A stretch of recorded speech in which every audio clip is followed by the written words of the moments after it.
नमस्कार, जय हिंद। आपका स्वागत है गुरुकुलम कोचिंग इंस्टीट्यूट में। प्यारे बच्चों, आज हम कुछ नया सीखेंगे।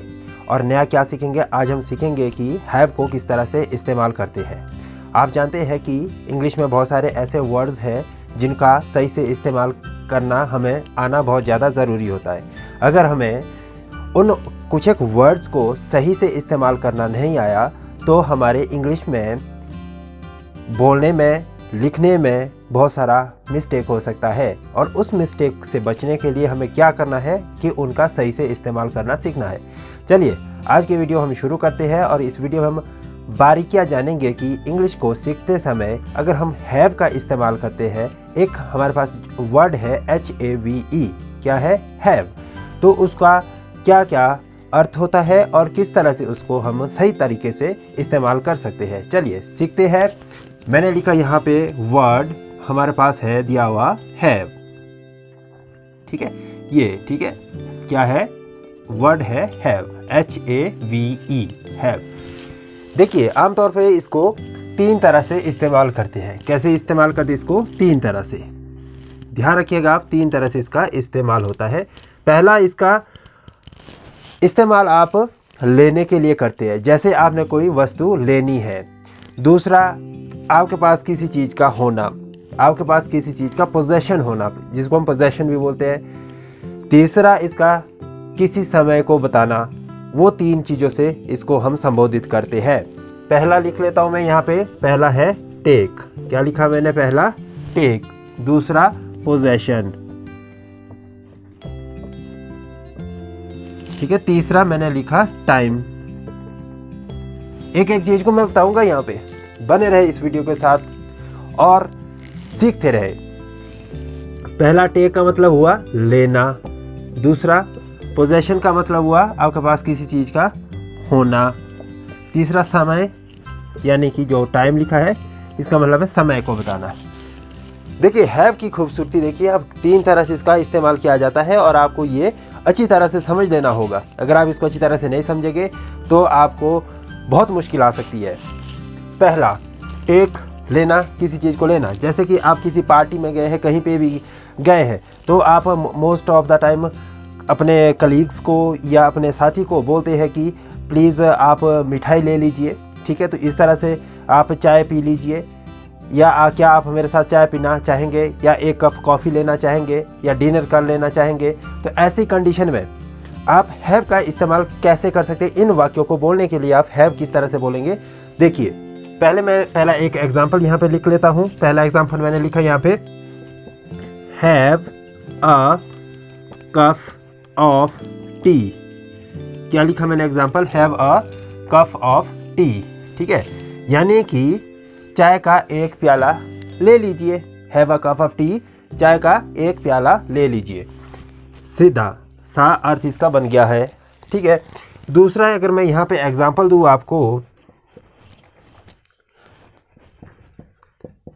Have a dance with my son. मेरे पुत्र के साथ डांस कर लीजिए, लेना, ठीक है।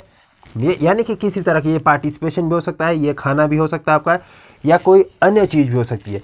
But you participate in the particular activity that is called the have, ठीक है। तो ये हो गया हमारे पास यहाँ पे हैव। दो तरह से हमने इसको इस्तेमाल किया। अब हम देखेंगे कि पोजेशन कैसे होती है। पोजेशन के लिए हमारे पास सेंटेंसेस कैसे बनेंगे। पोजेशन के लिए मैं सेंटेंस बनाऊंगा, जैसे कि पहला सेंटेंस है, I have a car besides bike, ठीक है। सीधा सा सेंटेंस लिख लेते हैं, आसान सा sentence. I have a car besides bike. मेरे पास बाइक के अलावा एक कार भी है। होना, यानी कि मैंने क्या बोला? पोजेशन, होना, होने की बात हो रही है यहाँ पे, ठीक है। मतलब कि मेरे पास बाइक तो है, इसके अलावा कार भी है। दूसरा, I have good knowledge of English grammar, ठीक है। I have a good knowledge of English grammar, कि मेरे पास इंग्लिश ग्रामर की अच्छी खासी नॉलेज है। तो ये भी होना, ठीक है, ज्ञान का होना, किसी वस्तु का होना, या किसी बिल्डिंग्स या सिटी के मालिक हो आप, या किसी राजनीतिक पार्टी के मालिक हो, ठीक है। तो ये सारी चीज़ें यहाँ पे आप मोस्ट ऑफ द टाइम जहाँ पर भी पोजेशन की बात आए वहाँ पे आप किसका इस्तेमाल करेंगे, हैव का इस्तेमाल करेंगे मेरे प्यारे बच्चों। उसके बाद हम नेक्स्ट देखेंगे समय को, कि समय में कैसे इसको हैव को इस्तेमाल किया जाता है। समय में हैव का इस्तेमाल होगा, प्रेजेंट को एक्सप्रेस करता है ये, और दूसरा ये फ्यूचर को एक्सप्रेस करता है। अगर हम फ्यूचर की बात कर रहे हैं तो भी हैव का इस्तेमाल किया जाता है, अगर हम प्रेजेंट का इस्तेमाल कर रहे हैं कहीं पे तो भी हैव का इस्तेमाल किया जाएगा।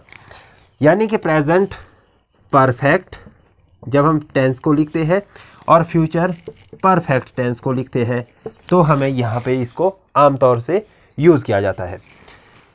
अब बात आती है कि उस समय हमारे पास सब्जेक्ट और ऑब्जेक्ट की बात आती है, तो जो हैव है ये मोस्टली किन किन सब्जेक्ट के साथ यूज़ होता है, आई के साथ यूज़ होगा, वी के साथ यूज़ होगा, ठीक है, यू के साथ यूज़ होगा, एंड दे। साथ ही साथ अगर कोई प्लूरल दिया गया है तो भी हैव का ही इस्तेमाल किया जाएगा। क्लियर हुआ यहाँ तक? ये हो गया समय की बात। अब समय के लिए हम सेंटेंस बनाएंगे, जैसे कि मैं बोलूँगा I have gone to Shimla. I have gone to Shimla, मैं शिमला जा चुका हूँ। इसका मतलब कि मैंने आपको शिमला जाने का जो प्रोसेस बताया है, तो ये बताया मैंने कि मैं ऑलरेडी शिमला पहुँच गया हूँ, ठीक है, I have gone to Shimla, ठीक है। इसी तरह से और भी हम दूसरे वाक्यों में इसका इस्तेमाल कर सकते हैं फ्यूचर को बताने के लिए, जैसे कि I will have taught English to you, मैं आपको इंग्लिश पढ़ा चुका हूँगा।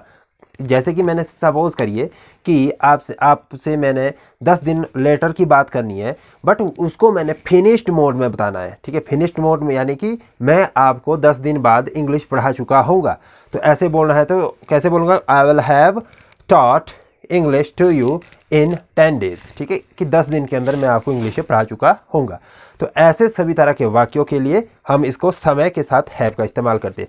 तो प्यारे बच्चों, हमने हैव को 3 तरह से इस्तेमाल किया, जिसमें कि पहला इस्तेमाल था इसका लेने के लिए यानी कि टेक, दूसरा था पोजेशन के लिए यानी कि होना, तीसरा इसका इस्तेमाल किया था हमने टाइम यानी कि समय को संबोधित करने के लिए।